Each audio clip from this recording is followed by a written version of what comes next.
Everyone, welcome to channel learn with ease. आज का topic है काउंटिंग रेशियोज का, जिसमें हम सॉल्व करेंगे question number 111 chapter 3 DK Goyal की बुक से, class 12 accounts. Online sessions, online classes अगर आप चाहते हो, इंटरेस्टेड हो, तो मुझे व्हाट्सएप कर दो इस नंबर पर अपना नाम और क्लास। आप मुझे फॉलो कर सकते हो Telegram channel learn with ease official, जहां पर आप अपने डाउट्स और कमेंट्स लिख करके भेज सकते हो। तो क्वेश्चन में दिया है कि आपको नेट प्रॉफिट रेशियो कैलकुलेट करनी है। किस तरह से करोगे? देखो, सबसे पहले आपके पास है सेल 25 लाख, उसके बाद ऑपरेटिंग रेशियो दिया है 90%। ऑपरेटिंग रेशियो 90% का मतलब क्या है? सेल का 90% आपके ऑपरेटिंग रेशियो है। ऑपरेटिंग रेशियो में आप क्या क्या लिखते हो? कॉस्ट ऑफ गुड सोल्ड और ऑपरेटिंग एक्सपेंसेस। ऑपरेटिंग एक्सपेंसेस और कॉस्ट ऑफ गुड सोल्ड आपके सेल के 90% है। ये दोनों खर्चे मिला करके आपकी सेल का 90% खर्च आएंगे। तो 90% सेल का ये खर्चा है, तो वो हो गया 22.5 लाख।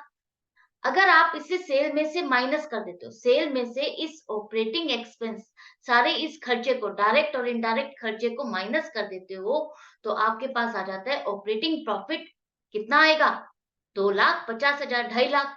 ये ऑपरेटिंग प्रॉफिट आ गया। अब इस ऑपरेटिंग प्रॉफिट के बाद आप जितने भी खर्चे हैं, चाहे वो आपके बिजनेस से रिलेटेड है या नहीं, फाइनेंस एक्टिविटी है, इन्वेस्टिंग एक्टिविटी है, जो भी आपके खर्चे हैं, नुकसान है, अदर इनकम है, वो सब प्लस और माइनस करो, आपके पास आ जाएगा नेट प्रॉफिट।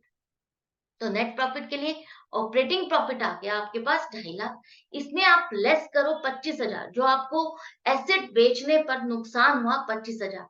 ये आपकी कौन सी एक्टिविटी में कवर होता है? ये आपकी इन्वेस्टिंग एक्टिविटी में कवर होता है, जहां पर आपने इन्वेस्टमेंट की, किसी एसेट को खरीदा और उस एसेट को खरीद करके बाद आपने बेचा उसको, तो उसको बेचने में आपको नुकसान हुआ, तो ये आपकी इन्वेस्टिंग एक्टिविटी है, जो कि आपकी ऑपरेटिंग एक्टिविटीज से रिलेटेड नहीं है। ऑपरेटिंग प्रॉफिट को कैलकुलेट करते हुए आपको इसको इंक्लूड नहीं करना होता।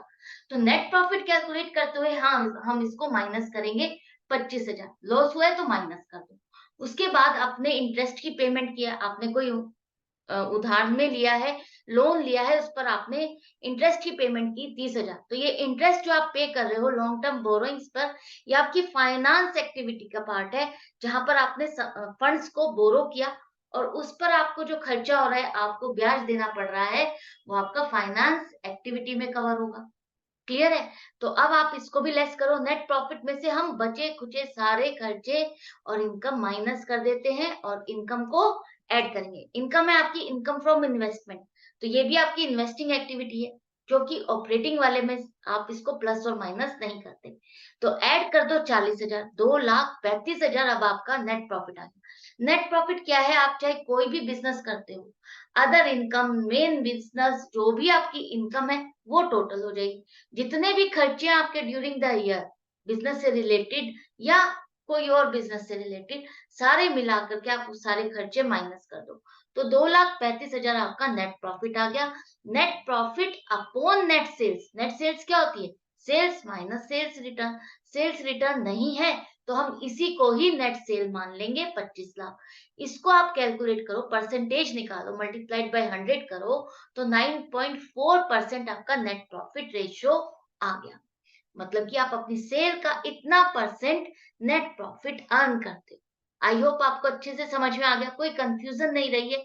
अगर आपको ये स्टेप्स क्लियर हो जाते हैं कि ग्रॉस प्रॉफिट तक आपको कितने खर्चे माइनस करने, कौन से खर्चे माइनस करने, उसके बाद उसमें से क्या चीज माइनस करोगे कि आपके पास ऑपरेटिंग प्रॉफिट आएगा।